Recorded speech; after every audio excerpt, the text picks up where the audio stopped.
con esa realidad hasta que un joven, que él una vez viajó hacia a un país de Asia, por ahí, y él pregunta por grupo, ¿dónde está la iglesia de Cristo aquí en este país? Y uno le dice, mira, yo te voy a pasar un contacto que te va a pasar otro contacto, porque allá eso es ilegal. Tú no puedes venir y que a uno de esos países decir, yo soy cristiano, porque te ponen preso de una vez. Y fíjense cuando el hermano Moisés decía ahorita que veía al hermano Manuel Guerrero predicando en el metro, qué privilegiados somos nosotros. Porque en muchos países, lamentablemente, los cristianos son perseguidos, en los cuales ni siquiera públicamente pueden profesar su fe. Así que sintámonos alegres de poder vernos cada uno de nosotros las caras en esta bella mañana. Pues bien, mis hermanos, en el mes hemos estado hablando un poco sobre la unidad en Cristo. Hemos hablado sobre un espíritu, un bautismo, un fruto. Pero en la mañana de hoy tendremos no solo uno, sino me gusta agarrar el pasaje entero donde Jesús dice un camino, una verdad y una vida. Vamos a hablar de esas tres cosas en esta mañana. Y vayamos al Evangelio de Juan, el capítulo 14, los versos 5 al 7 que el hermano Alberto nos leyó y vamos a volver a leerlo. Nos dice Juan 14, del 5 al 7. Le dijo Tomás, Señor, no sabemos a dónde vas. ¿Cómo pues podemos saber el camino? Jesús le dijo, yo soy el camino y la verdad y la vida. Nadie viene al Padre sino por mí. Si me conocieseis, también a mi Padre conoceríais, y desde ahora le conocéis y me habéis visto. Miren, mis hermanos, vamos a empezar con el camino. Y a menudo nosotros en nuestra vida nos hacemos siempre esta pregunta.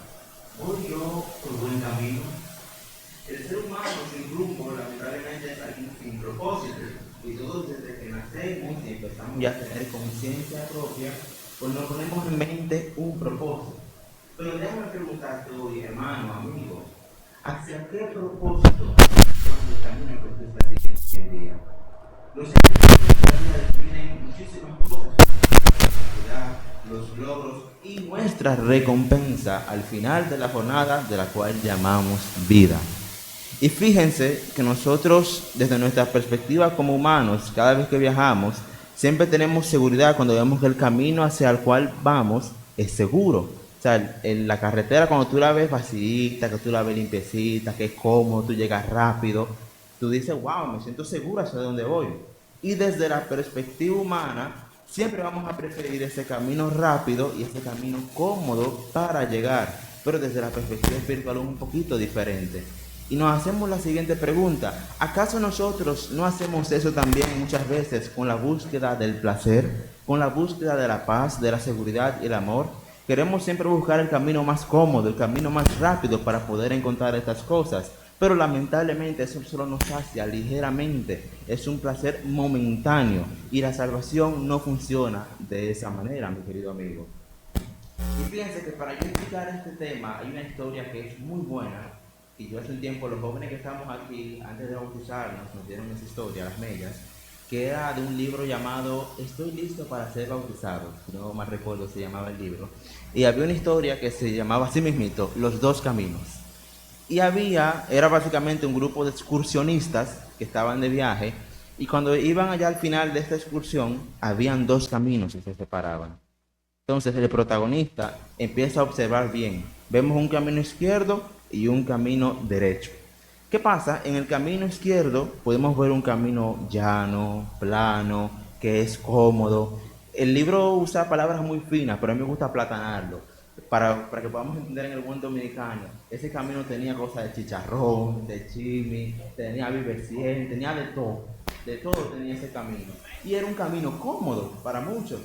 Entonces había otro camino, que era el camino que estaba hacia la derecha, que era un poquito más complicado, era un camino pedregoso, las plantas habían crecido tanto que tú ni siquiera podías ver muy bien hacia dónde ibas. Y también había un pequeño letrerito que decía en ese camino que había un león que estaba ahí impaciente, esperando por cada uno de los que pasaban por ese camino para poder devorarlos. Entonces, cuando te ponen estos dos platos en la mesa, esas dos opciones, muchas veces nosotros como seres que somos decidimos el camino más cómodo, pero el protagonista de la historia prefiere primero quedarse y observar bien cada uno de los caminos que escogen las personas. él se da cuenta que la mayoría escoge el izquierdo, porque es el más fácil, la gente se puede saciar, tú ves que la gente come, bebe, hace de todo, y eso es risa y risa, risa y risa. Pero ¿qué pasa? Él empieza a observar más a profundidad y ve que ese camino, la gente sigue yendo hacia esos placeres, pero no llega a saciarse. Comen, beben, hacen de todo, pero al final siempre tienen como que ese sentimiento de vacío en su ser. Y mientras más siguen avanzando, este camino, lo que parecía plano al principio, tiene una pequeña bajadita. Y siguen bajando, y siguen bajando, y siguen bajando. Entonces, cuando ya esas personas están tan hartas de todas las cosas que han comido, no pueden volver a subir y llegan hacia una cantidad en la cual caen. Muchas veces nosotros seguimos estos caminos y queremos saciarnos de muchísimas cosas, buscamos el placer en las drogas, en la cerveza, en muchísimas otras cosas que queremos llenar un vacío que solo Cristo puede llenar. Entonces, el protagonista sigue viendo a las personas que van hacia ese camino. Y él sigue viendo también los que van por la derecha, que son muy pocos que deciden tomar este camino. Pero él sigue observando y ve que el camino, a pesar de ser difícil, muchos llegan a decir que al final de este camino, que es una subida mucho más difícil, ir subiendo llorando. Pero a pesar de lo difícil que sea, el final de este camino tiene una ciudad celestial, en la cual no hay llanto, no hay dolor. En el libro de Apocalipsis, literalmente nos enseña el cielo como una ciudad celestial donde no habrá más llanto, no habrá más dolor ni más tristeza. ¿Quiénes quieren eso, mis hermanos? ¿Quiénes quieren llegar a esa mansión celestial y poder sentirse de esa manera? Y también en esta ciudad celestial podemos ver un Dios, un Rey que es bondadoso, que es misericordioso y atiende a todos los que llegan a ir hacia ese camino. Y ahora que hemos visto bien cómo son los dos caminos, amigo que estás aquí esta mañana, déjame preguntar, ¿cuál camino estás siguiendo tú? ¿Por cuál vez te estás yendo? ¿Por el camino fácil, que tiene placeres, que te puedes hacer ligeramente, te puede dar un placer por un momento, por volver a sentir vacío? ¿O prefieres irte por el camino derecho, que a pesar de que tal vez físicamente sea más difícil, pero hay una recompensa que es ser un hijo de Dios y estar en el reino de los cielos? Fíjense que en Proverbios capítulo 3, el verso 5 al 6 te dice: fíjate de Jehová de todo tu corazón y no te apoyes en tu propia prudencia. Reconócelo en todos tus caminos y Él enderezará tus veredas. Cuando nosotros fijamos de corazón con el Señor, por más difícil, por más complicado que se pueda ver ese camino, Él va a enderezar siempre cada una de nuestras veredas, mis hermanos. Amén. Amén. Vemos que Jesús dice que es el camino, pero también dice que es la verdad. Hablemos de una verdad. Y la palabra verdad, en términos generales, se refiere a lo que es la conformidad entre lo que se dice, se piensa o se cree y la realidad. Deben estar los dos bien combinados. Y hoy en día, mis hermanos, no es tan difícil poder encontrar la verdad en las cosas, porque ha habido tantas hipótesis de verdades por ahí, hay bastante confusión y muchos solemos tener nuestra propia verdad y creer lo que sea que se dice. Hoy en día tú ves un reguero de grupos religiosos, que es el hinduismo, que es el budismo, que es el islam, que es la cultura zen. Hay muchísima gente que dice, no, porque esa es mi verdad y yo creo que es mi verdad. Pero Jesús nos dice aquí, Él es la verdad. Y nadie va a la vida eterna, nadie pasa de muerte a vida, a tener una vida en paz eterna con Dios, si no es con Jesús. Y cuando yo me refiero a la paz, no me refiero al sentimiento de tranquilidad. Porque muchas veces como humanos decimos, porque yo siento paz, porque estoy tranquilo, porque me siento que nada me está molestando. No, no es eso. La paz que habla la Biblia no es esa. Fíjense que Jesús dijo, mi paz os doy, mi paz os dejo. Yo no la doy como el mundo la da. Esa paz que Dios ofrece es aquella que aún tú en los momentos de tribulación te sientes pleno, te sientes en armonía con el Señor. Entonces, ¿qué verdad nos dice Jesús? En la Biblia solo hay una verdad, porque Jesús divide en varias verdades. Y una de las más importantes es que nosotros reconozcamos que somos pecadores. Y no estamos ni siquiera en el derecho de nosotros pedir la salvación. Es como decía el hermano Moisés en el estudio. No porque nos hallaron inocentes, sino porque Cristo vino a justificarnos. Y en Romanos 3, del 23 al 26, para mí es uno de los mejores textos para hablar de este tema, nos dice aquí el apóstol: por cuanto todos pecaron, están destituidos de la gloria de Dios, siendo justificados gratuitamente por su gracia, mediante la redención que es en Cristo Jesús. a quien Dios puso como propiciación por medio de la fe en su sangre, para manifestar su justicia a causa de haber pasado por alto en su paciencia los pecados pasados, con la mira de manifestar en este tiempo su justicia, a fin de que Él sea el justo y el que justifica al que es de la fe de Jesús. El Señor manda a Cristo como un señal de propiciación, porque a pesar de nosotros haber sido pecadores, usted lee la Biblia desde el Antiguo Testamento y llega hasta los Evangelios, usted ve un pueblo que una y otra vez se rebelaba contra Dios. O sea, cuando usted, por ejemplo, va a leer muchos de los libros proféticos, a mí me encanta mucho el libro de Oseas. Este profeta habla mucho de cómo el pueblo decidía serle infiel a Dios y se iba con los ídolos, ¿verdad? Entonces, en este pasaje hay una palabra muy interesante que yo no la sabía cuando la había leído y me puse a investigarla, que es la palabra propiciación. La palabra propiciación viene del griego y anterior, que significa medio de expiación o lugar donde se aplaca la ira. Y en el contexto bíblico, propiciar básicamente significaba apaciguar o calmar la justa ira de Dios contra el pecado mediante un sacrificio que restaura la relación entre Dios y el ser humano. Entonces, ¿qué sentido le podemos encontrar aquí en Romanos?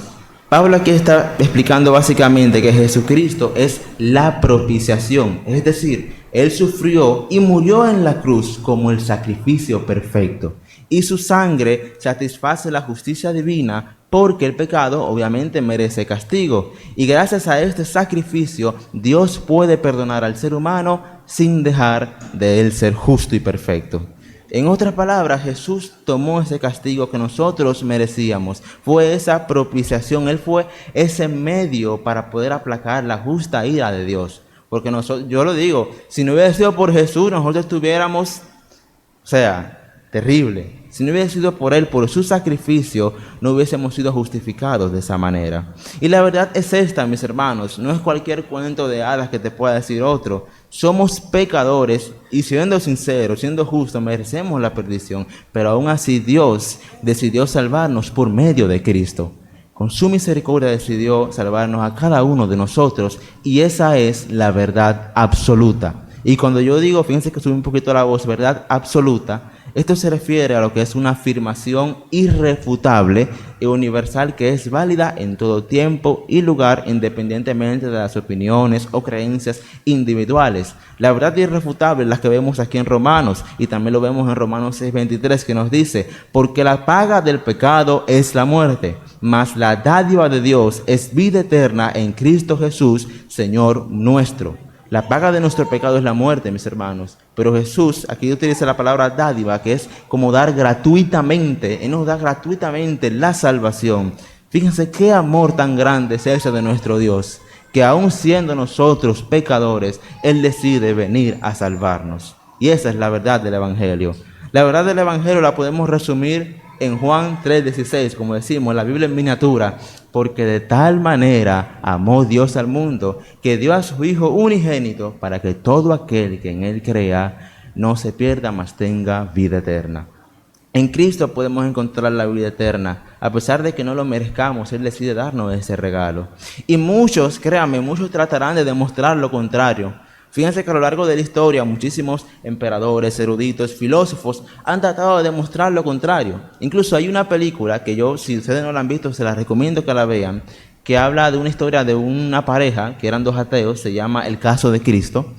¿Qué pasa? Que la mujer decide venir al Señor por un encuentro que había tenido con Dios. Y la pareja, que era un periodista muy famoso en la época y todavía seguía siendo ateo, decía, no, yo te voy a demostrar a ti que ese Dios no existe. Entonces, la película se basa en que este hombre decide tomar un viaje para él investigar la resurrección de Cristo, para él demostrar que era falsa. Y fíjense que él visita, si ustedes la han visto, él visita filósofos, él visita médicos, predicadores, visita arqueólogos, visita todo tipo de personas que tengan información sobre este tema. Y al final él se encuentra contra una pared. Y hay una frase que él dice en esa película, al final, donde él dice, Señor, tú ganas.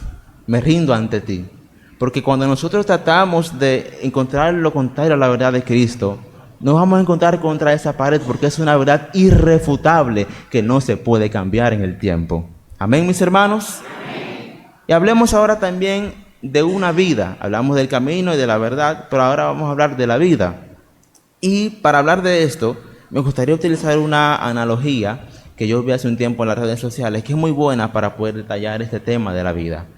Nosotros los seres humanos fisiológicamente necesitamos 4 elementos que son fundamentales para nosotros vivir. Esos 4 elementos son el alimento, el aliento, el agua y la luz. Y fíjense que la palabra de Dios tiene muchísimos pasajes que nos habla de Cristo siendo esos elementos en nuestra vida. Fíjense que cuando hablamos del aliento, en Job 33:4 nos dice: el Espíritu de Dios me ha hecho y el aliento del Todopoderoso me da vida. Y en Isaías 42:5 también nos dice: así dice el Señor, que crea los cielos y los extiende, que afirma la tierra y lo que de ella brota, y que da aliento al pueblo que hay en ella y espíritu a los que por ella andan. El Señor es el que nos da nuestro aliento de vida, mis hermanos. Como dice Génesis, cuando Él creó al hombre, dio un soplo al hombre para poder crearlo. Él nos da ese aliento de vida. También necesitamos para sobrevivir lo que es el alimento. Necesitamos pan, necesitamos comer. Y en Juan 6:51 Jesús nos dice: yo soy el pan vivo que descendió del cielo. Si alguno comiere de este pan, vivirá para siempre. Y el pan que yo daré es mi carne, la cual yo daré por la vida del mundo. Y también en Juan 6:35 nos dice, Jesús les dijo: yo soy el pan de vida. El que a mí viene nunca tendrá hambre, y el que en mí cree no tendrá sed jamás. Y cuando Él nos habla de ese pan de vida, no nos referimos a algo físico. Fíjense que Mateo 4:4 nos dice: Él respondió y dijo: escrito está, no solo del pan vivirá el hombre, no solo de ese pan físico, sino de toda palabra que sale de la boca de Dios. Ese es el alimento que nosotros los cristianos siempre, nunca puede saltarse de nuestra dieta. Amén. Otro elemento que necesitamos es el agua. Y en Juan 4:14 nos dice: pero el que beba del agua que yo le daré no tendrá sed jamás, sino que el agua que yo le daré se convertirá en él en una fuente de agua que brota para vida eterna. Él es que nos sacia, nos da esa agua de vida que muchas veces tratamos en el mundo de saciarnos. Cuando tenemos esa sed espiritual de buscar en otras cosas, llenar esa sed, y solo Cristo nos puede llenar esa sed. Y también el último elemento que necesitamos para poder sobrevivir es la luz. Aquí nosotros no podemos andar sin luz, porque cuando hay oscuridad yo no sé para dónde yo voy. Entonces nos dice la palabra en Juan 8:12, una vez más Jesús se dirigió a la gente y dijo: yo soy la luz del mundo. El que me sigue no andará en oscuridad, sino que tendrá la luz de la vida. Aquel que puede resplandecer nuestra vida que está llena de oscuridad por el pecado, solo ese es Cristo, mis hermanos. Y fíjense que Jesús en este pasaje, cuando Él habla de que Él es el camino, la verdad y la vida, Él utiliza una palabra en griego que significa zoe. Y el significado de esta palabra básicamente es la vida en el sentido pleno. Él completa. Jesús viene a completarnos a nosotros, porque ¿cuántos de nosotros que estamos aquí antes de conocer de Dios estábamos incompletos? Tratábamos de buscar llenar ese vacío, completarnos con cosas del mundo, y al final nos dimos cuenta, nos topamos contra esa pared y dijimos: solo Dios puede completarnos. También el significado de esta palabra es la vida divina, es la clase de vida que solo procede de Dios, y la vida eterna, que no es solo duración infinita, sino calidad de vida, y la vida espiritual verdadera, opuesta a la muerte espiritual. Siempre hemos dicho, el cristiano nace 2 veces y muere una sola vez. Físicamente dejamos este cuerpo, pero nuestra vida espiritual va hacia el seno de Abraham, va con el Señor hacia esa ciudad celestial.